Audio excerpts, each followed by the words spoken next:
Abi sen de buraya yapıyorsun. Bura. Ne gazı? Abi. Ne edersin?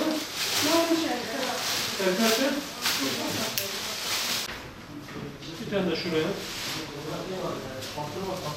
Yana bir tane gıdadır, bir tane temizlik malzemesi için, bir tane et imzasıdır. Tamam mı? Sizden de dua edin. Allah'a emanet olun.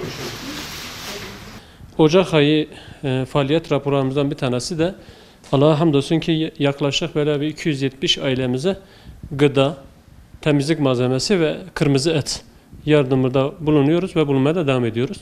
Tabi bunların içerisinde muhtaç olan ailelerin içerisinde yetim, mağdur ve ekstrada da yaklaşık böyle bir Afganistan'da savaştan dolayı mağdur olan ailelerin içerisinde bunları da tespit etmiş olduğumuz aileler var.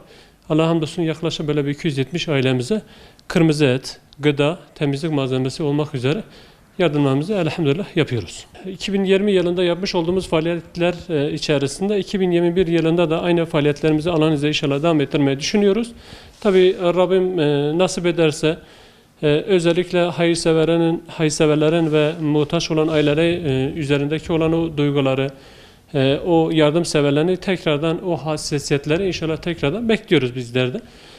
Tabii bununla ilgili olarak da önümüz Ramazan ayı içerisinde ve Kurban Bayramı içerisinde yapılan faaliyetler, 2020 yılında yapılan faaliyetler neyse 2021 yılında da belki bir nebze de olsa da çıtayı yükselterek inşallah yardımlarımızı devam ettirmeyi düşünüyoruz. Rabbim izin verdiği müddetçe.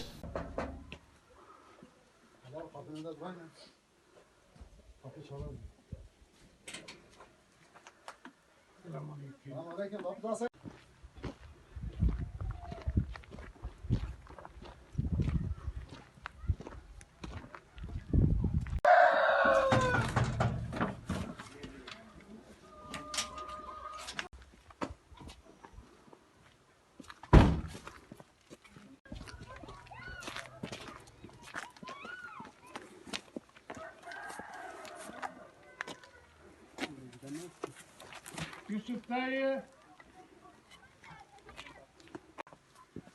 Selamünaleyküm. Nasılsınız? İyisiniz inşallah. Ben inşallah.